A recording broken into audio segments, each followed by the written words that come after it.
Hi, white sauce pasta எப்படி செய்கிறதுன்னு பார்க்கலாம். இது பெரியவங்களும் சரி குழந்தைங்களும் சரி விரும்பி சாப்பிடுவாங்க. இதுக்கு எல்போ மேக்ரோனி பாஸ்தா எடுத்துக்கலாம். ஸ்வீட் கார்ன், 4-5 பல்லு பூண்டு பொடியாக நறுக்குனது, ஒரு பெரிய வெங்காயம் பொடியாக கட் பண்ணது, carrot, beans, broccoli, mushroom, கார்ன்ஃப்ளோரு, pepper இது எல்லாமே எடுத்துக்கலாம். ஒரு டம்ளர் பாலும் சேர்த்து எடுத்துக்கலாம். இதுக்கு ஒரு கடாயை அடுப்பில் வச்சு தேவையான அளவு தண்ணி ஊற்றி அதில் ஃபியூ ட்ராப்ஸ் ஆயில் போட்டுக்கலாம். 1/4 ஸ்பூன் அளவுக்கு உப்பு போட்டுக்கலாம். இது நல்லா கொதிக்கும் போது நம்ம எடுத்து வச்சுருக்க எல்போ மேக்ரோனி பாஸ்தாவை போட்டு நல்லா வேக வச்சு வடித்து எடுத்துக்கலாம். பாஸ்தா ரெடி ஆகிடுச்சு. இனிமேல் அதுக்கு சாஸ் எப்படி செய்கிறதுன்னு பார்க்கலாம். ஒரு கடாயில் தேவையான அளவு எண்ணெய் போட்டு நம்ம நறுக்கி வச்சுருக்க பூண்டு பல்லு போட்டுக்கலாம். வெங்காயம், கேரட், ப்ரக்கோலி, மஷ்ரூம் எல்லாமே போட்டு நல்லா சாட்டே பண்ணிக்கலாம். கொஞ்சமாக உப்பு போட்டுக்கிட்டால் காய்கறியில் உப்பு பிடிக்கும். காயெல்லாம் ஓரளவுக்கு நல்லா வெந்திருக்கும்.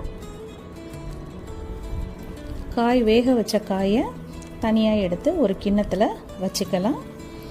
அப்புறம் ஒரு கடாயில் ஒரு டேபிள் ஸ்பூன் அளவுக்கு பட்டர் போட்டு அது நல்லா உருகின உடனே அதில் நம்ம எடுத்து வச்சுருக்க ஒரு டம்ளர் பால் இருக்கு இல்லையா, அதை ஊற்றிக்கலாம். அதுக்குள்ளே நம்ம எடுத்து வச்சுருக்க ஒரு 3-4 டேபிள் ஸ்பூன் அளவுக்கு கார்ன்ஃப்ளோர் எடுத்துக்கலாம். அதை தண்ணி போட்டு நல்லா லம்ஸ் இல்லாமல் கிளறிக்கலாம். அதை பாலில் ஊற்றி நல்லா மிக்ஸ் பண்ணிக்கலாம். இதுதான் ஒயிட் சாஸு நம்ம தயாரிச்சிருக்கிறது பாஸ்தாக்காக. அது நல்லா கிளறி கொஞ்சம் திக்னஸ் வரணும்.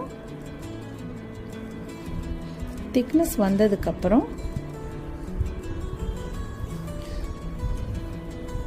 நம்ம அதில் பெப்பர் போட்டுக்கலாம். 1 பிஞ்ச் சால்ட்டு போட்டுக்கலாம். பெப்பர் நமக்கு தேவையான அளவு போட்டுக்கலாம். நான் 1 ஸ்பூன் அளவுக்கு பெப்பர் போட்டிருக்கேன். நல்லா மிக்ஸ் பண்ணிவிட்டு